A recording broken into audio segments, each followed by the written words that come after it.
Bonjour tout le monde, on est très contente de pouvoir vous voir aujourd'hui encore et avant d'écouter une super histoire de la Bible, on va forcément chanter un chant. Alors moi, c'est un de mes chants préférés que j'ai choisi parce que ça veut dire que quoi qu'il arrive, Dieu il nous donne la force de tout faire. Ça dit que si tu as la foi comme un grain de moutarde, c'est tout petit, ça veut dire si tu crois en Dieu, même un tout petit peu, tu peux déplacer des montagnes. Et si Dieu le dit, alors c'est vrai. Tu veux chanter avec moi ?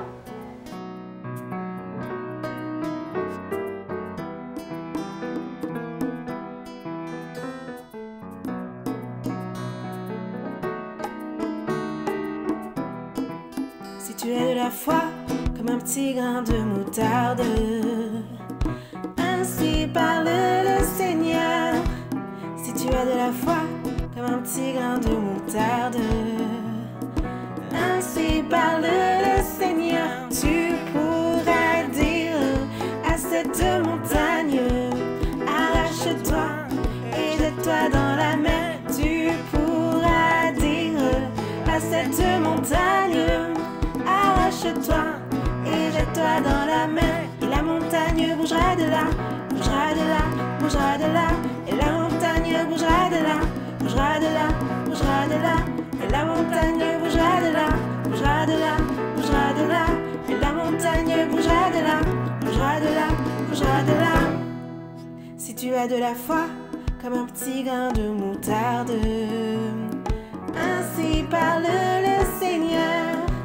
Si tu as de la foi comme un petit grain de moutarde, ainsi parle le Seigneur. Tu pourras dire à cette montagne, arrache-toi et jette-toi dans la mer. Tu pourras dire à cette montagne, arrache-toi et jette-toi dans la mer. La montagne bougera de là, bougera de là, bougera de là. La montagne bougera de là, bougera de là, bougera de là. La montagne bougera de là, bougera de là, bougera de là. La montagne bougera de là, bougera de là, bougera de là.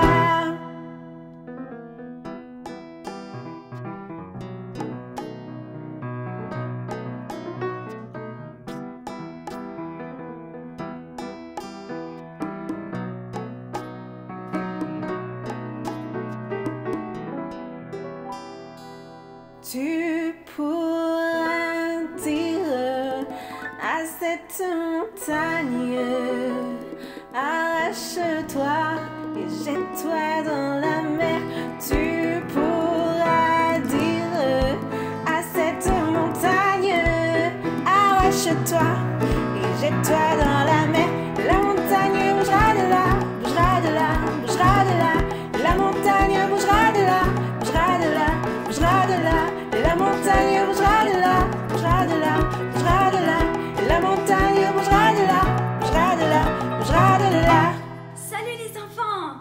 Vous allez bien? J'espère que vous allez très bien.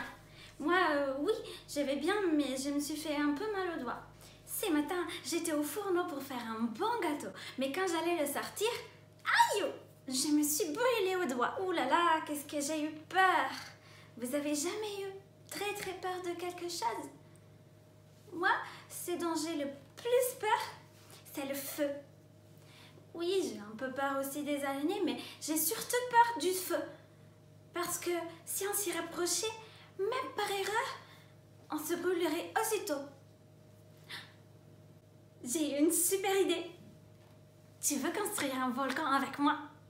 Ce dont tu auras besoin, c'est d'un papier cartonné, une bouteille vide, de la sauce tomate, une cuillère de bicarbonate, du vinaigre d'alcool et pour t'aider, d'un entonnoir.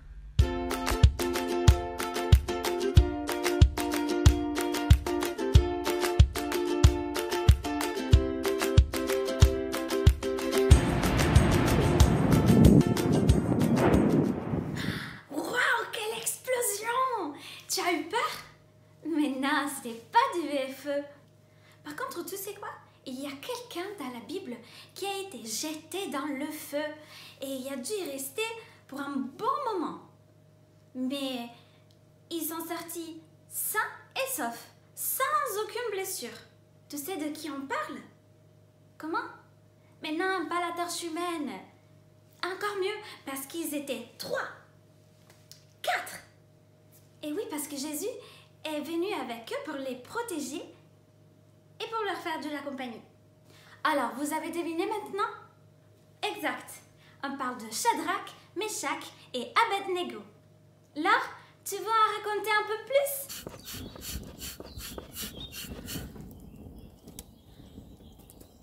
Ah, salut les copains! Ça fait plaisir de vous retrouver ce matin. Je suis en train de préparer un bon barbecue. Miam, je vais me régaler. Pour ce barbecue, il me faut mettre beaucoup de bois ou de charbon pour avoir une belle flamme et bien cuire ma bonne viande.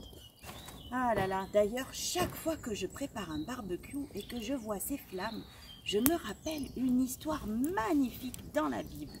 C'est l'histoire des amis de Daniel. Les connais-tu?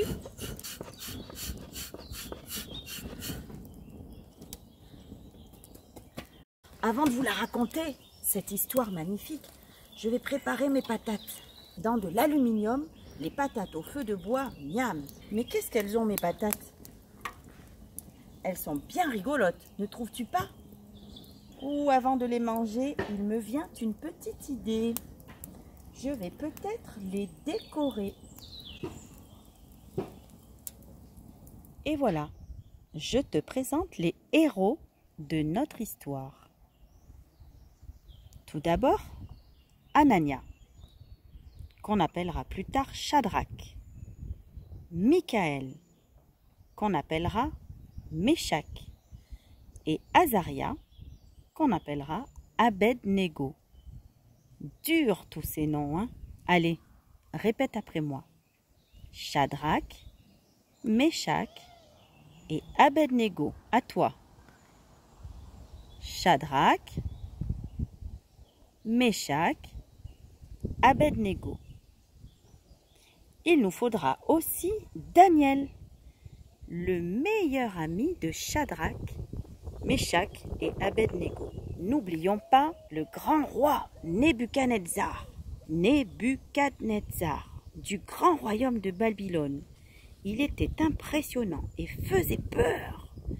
Personne n'osait désobéir aux ordres de ce roi. Les soldats, il m'en faut au moins 2 pour cette histoire. Et puis, un ange. Tu sauras dans quelques instants pourquoi il y a un ange dans cette histoire.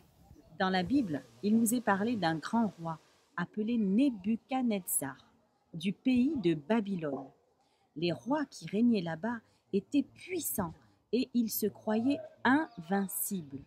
Invincible signifie qu'on ne peut pas être vaincu, qu'on est tout puissant, qu'on ne peut pas nous vaincre. Oui, ce roi remportait des guerres et faisait beaucoup de prisonniers qui étaient emmenés loin de chez eux dans le pays de Babylone. Parmi ces prisonniers se trouvaient nos 4 amis venant du pays de Juda en Israël. Bien qu'ils furent prisonniers du roi, les 4 garçons ont toujours mis Dieu à la première place. Dieu prit soin d'eux et permit qu'ils s'occupent tous les 4 des postes très importants, bien placés. Mais un jour, les amis de Daniel, Shadrach, Meshach et Abednego, se sont retrouvés face à un très gros problème. Le roi Nebuchadnezzar fit construire une statue d'or de 30 mètres de haut et de 3 mètres de large. Il ordonna qu'on la dresse sur la plaine de Doura dans la province de Babylone. Ensuite, Nebuchadnezzar envoya des messagers convoquer les satrapes, les préfets, les gouverneurs, les conseillers, les trésoriers, les juges, les magistrats et tous les autres fonctionnaires de province. Ils devaient venir pour l'inauguration de la statue que le roi avait fait dresser. Tous ces hauts fonctionnaires se rassemblèrent donc et prirent place devant la statue pour la cérémonie d'inauguration. Le maître de cérémonie cria d'une voix puissante : Gens de tous les peuples, de toutes nations et de toutes langues, écoutez l'ordre que voici. Dès que vous entendrez jouer de la trompette, de la flûte, de la cithare, de la sambuc, du psalterion, de la cornemuse et de tous les genres d'instruments de musique, vous vous inclinerez jusqu'à terre pour adorer la statue d'or que le roi Nebuchadnezzar a fait dresser.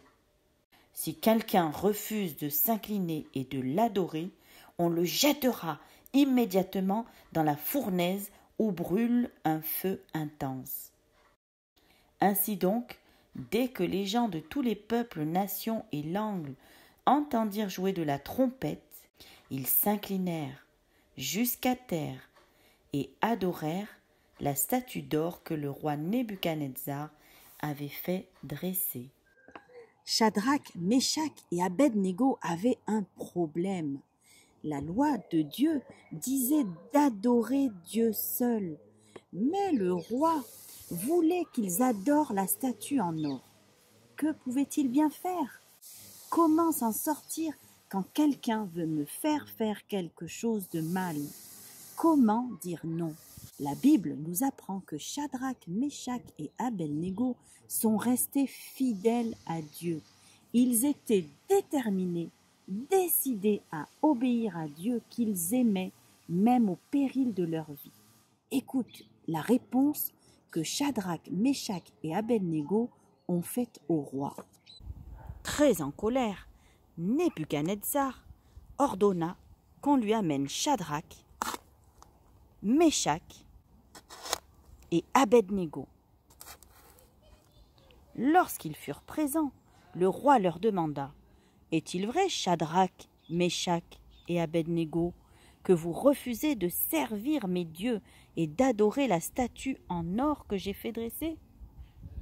Au son de la trompette, êtes-vous prêts maintenant à vous incliner jusqu'à terre pour adorer la statue que j'ai faite? Si vous refusez, je vous ferai immédiatement jeter dans la fournaise de feu, et quel Dieu pourra alors vous arracher à mon pouvoir? » Là, on voit vraiment comment ce roi est orgueilleux. Shadrach, Meshach et Abed-Négo répondirent au roi: « Majesté, nous ne voulons pas essayer de nous justifier. Sache que notre Dieu, le Dieu que nous servons, est capable de nous sauver. Oui, il nous arrachera à la fournaise et à ton pouvoir. Et à supposer qu'il ne le fasse pas, sache bien que nous refuserons quand même de servir tes dieux et d'adorer la statue d'or que tu as fait dresser. » Nebuchadnezzar devint furieux et enragé contre Shadrach, Meshach et Abed-Négo. Il fit chauffer la fournaise 7 fois plus que d'habitude. Nos 3 amis furent ligotés par des soldats afin d'être jetés dans la fournaise. Mais les soldats furent eux-mêmes tués par les flammes. Quant à Shadrach, Meshach et Abed-Négo, ils tombèrent tous les 3 ligotés au cœur de la fournaise.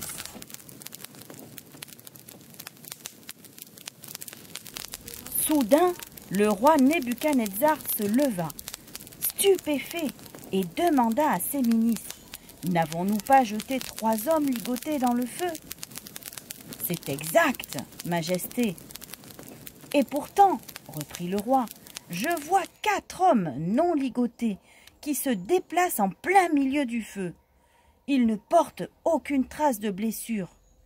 Et le 4e ressemble tout à fait à un être divin. » Nebuchadnezzar s'approcha de l'ouverture de la fournaise et cria: « Shadrach, Meshach, Abed-Négo, serviteurs du Dieu Très-Haut, sortez de là et venez. » Aussitôt, ils sortirent tous 3 du milieu du feu. Leur corps n'avait pas subi l'atteinte du feu. Leurs cheveux n'étaient pas roussis. Leurs vêtements n'étaient pas endommagés. Il ne portait même aucune odeur de brûlé. Le roi s'écria « Merci, ô Dieu de Shadrach, Méshach et Abed-Négo. Il a envoyé son ange pour délivrer ses serviteurs qui, pleins de confiance en lui, ont désobéi à mon ordre royal. Ils ont préféré s'exposer aux tortures plutôt que de servir et d'adorer d'autres dieux que le leur. » Quel incroyable miracle! Shadrach, Méshach et Abed-Négo croyaient que Dieu était assez puissant pour les sauver de la fournaise. Mais ce qui est encore plus beau dans leur cœur, c'est que même dans le cas où Dieu ne les aurait pas délivrés, ils voulaient quand même lui obéir. Nos amis sont restés déterminés dans leur foi en Dieu. Quel que soit le résultat pour eux, qu'ils vivent ou qu'ils meurent, ils sont restés fidèles à Dieu. Leur détermination a entraîné la manifestation de la puissance de Dieu. Le roi, tout le peuple ont vu que c'est Dieu qui est le plus puissant de tous. Et ce roi si orgueilleux a changé d'avis. En effet, nous dit la Bible, le roi a déclaré « En effet, aucun autre Dieu comme ton Dieu n'est capable d'accomplir une telle délivrance. » Et toi et moi, sais-tu que Jésus nous sauve aussi de la fournaise ardente lorsque je deviens son enfant? Alors tout comme nos trois amis, être un enfant de Dieu n'est pas toujours facile. Il y a des moqueurs, il y a ceux qui te rejettent, il y a ceux qui essayent de te décourager, il y a ceux qui te poussent à désobéir à Dieu. Pourtant, tu peux décider aujourd'hui de rester fidèle à Dieu comme Shadrach, Méshach et Abed-Négo. Tu peux décider d'être déterminé à croire que Dieu est puissant, quelle que soit l'issue de ton problème. Veux-tu faire cette prière? Seigneur, je crois en toi. Aide-moi à t'aimer et à t'obéir. Seigneur, quand quelqu'un veut me faire quelque chose de mal, aide-moi à dire non. Seigneur, je déclare que tu es tout-puissant quoi qu'il arrive. Je décide de te faire confiance. Amen. À bientôt.